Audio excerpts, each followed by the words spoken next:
যারা প্রাণীর ছবি অঙ্কন করতে চায় বা মূর্তি বা ভাস্কর্য তৈরি করতে চায়, কিয়ামতের দিন তাদেরকে কঠিন শাস্তি দেওয়ার পাশাপাশি আল্লাহ তাআলা সেই মূর্তি, প্রাণী বা ছবিগুলোকে এনে বলবেন যে আহিয়ু মা খলাকতুম, তোমরা যেগুলো তৈরি করেছিলে এগুলোর জীবন দাও।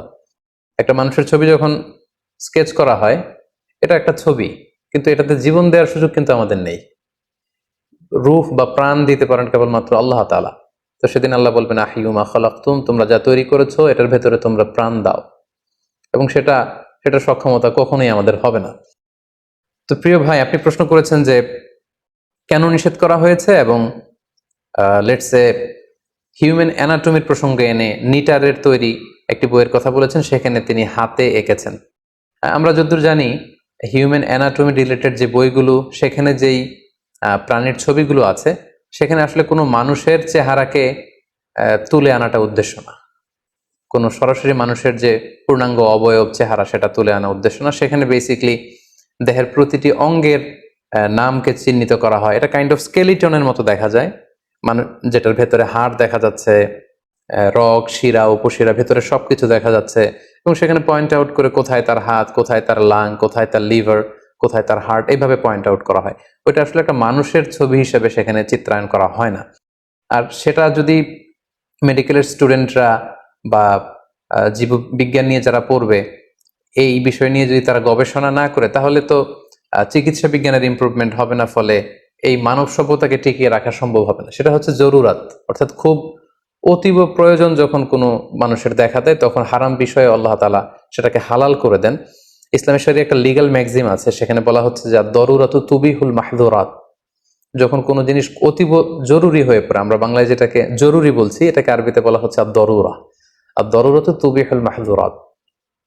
কোনো জিনিস যখন খুব জরুরি হয়ে পড়ে, তখন সেই জরুরতকে সারার জন্য হারাম জিনিসকেও কিন্তু ইসলাম হালাল করে দিয়েছে। তবে শর্ত হচ্ছে আদ-দরুরাতু বিকদারিহা, যতটুকু না হলেই না। লেটস সে প্র্যাকটিক্যাল পরীক্ষায় যদি এই জাতীয় কোনো প্রাণীর ছবি অঙ্কন করতে হয়, তাহলে এমনভাবে আঁকা, বা মানুষের দেহের চিত্র যদি অঙ্কন করতে হয়, তাহলে এমনভাবে আঁকা যাতে ওই পারপাসটা সার্ভ হয়ে যায়।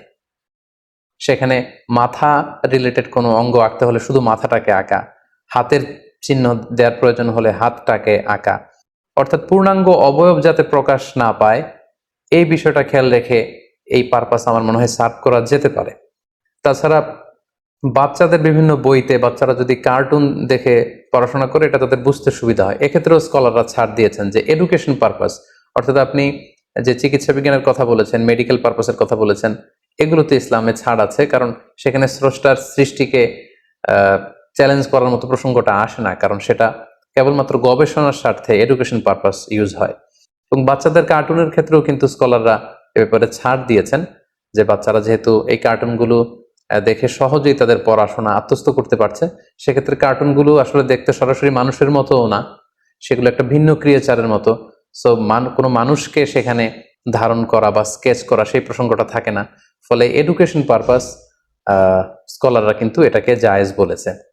আবার অনেক বইতে যখন কনভারসেশন হয়, লেটস সে শিক্ষক এবং ছাত্র কথা বলছে, বিষয়টাকে আরো বেশি ইন্টারেক্টিভ করার জন্য সেখানে হাতে, আমার মনে হয় শিক্ষকের ছাত্রের ছবি না এঁকে সেখানে সরাসরি পিকচার দিয়ে দেওয়া যেতে পারে। অর্থাৎ একজন শিক্ষকের ছবি, একজন ছাত্রের ছবি, তাহলে কোনো মানুষ হাত দিয়ে কোনো প্রাণীর ছবি অঙ্কন করছে সেই প্রসঙ্গটা আসে না, বরং বাস্তবিক অর্থেই একজন শিক্ষকের এবং একজন ছাত্রের ছবি সেখানে শোভা পাচ্ছে। তাহলে আমরা এই প্রশ্নের উত্তরে বলতে পারি যে সাধারণত প্রাণীর চিত্র অঙ্কন করা ইসলামে হারাম। যেটার প্রাণ আছে সেটা অঙ্কন করা যাবে না, স্কেচ করা যাবে না, কারণ এটা স্রষ্টার সৃষ্টিকে কেমন যেন চ্যালেঞ্জ করা হয়। এজন্য এটা মানুষের জন্য এই ধরনের কাজ করা বৈধ নয়, এবং এই কাজের জন্য কঠিন শাস্তির ঘোষণা দেওয়া হয়েছে। জরুরি প্রয়োজনে এডুকেশন পারপাস, রিসার্চ পারপাস যেটা করা হয়, সেটা আসলে ওইভাবে প্রাণীর ছবি অঙ্কনের প্রসঙ্গটা আসে না, সেখানে গবেষণার প্রসঙ্গটা আসে। সেক্ষেত্রেও আমরা সাজেস্ট করবো যে পূর্ণাঙ্গ অবয়ব যাতে না আসে। অনেক সময় জরুরি ছবি আঁকতে গেলে সেক্ষেত্রে স্কলাররা বলেছেন নাকের যে অংশ, ঠোঁটের অংশ, চেহারার অংশ যদি না আসে, এরকম যদি নামাজ শিক্ষার বইতে কারো রুকুর দৃশ্য, সিজদার দৃশ্য দেয়া হয়, সেক্ষেত্রে গবেষণার স্বার্থে সেটা জায়েজ আছে। ইসলামী শরিয়ার একটা লিগ্যাল ম্যাগজিন, যেটা আমরা বলেছি দরুরাতু তুবিহুল মাহদুরাত, necessity permits the prohibition, education purpose স্কলাররা এটাকে জায়েজ বলেছে। কিন্তু সাধারণত প্রাণীর ছবি অঙ্কন করা ইসলামে নিষিদ্ধ। আশা করি আপনি আপনার প্রশ্নের উত্তর পেয়েছেন। আল্লাহ তাআলা আমাদের সবাইকে ইসলামকে সঠিকভাবে বুঝার, জানার এবং সে অনুযায়ী মানার তৌফিক দান করুক। হাযা মা ইনদি ওয়াল ইলমু ইনদাল্লাহ আলাইহি তাওয়াক্কালতু ওয়া ইলাইহি উনীব। ওয়াসসালামু আলাইকুম ওয়া রাহমাতুল্লাহি ওয়া বারাকাতুহু।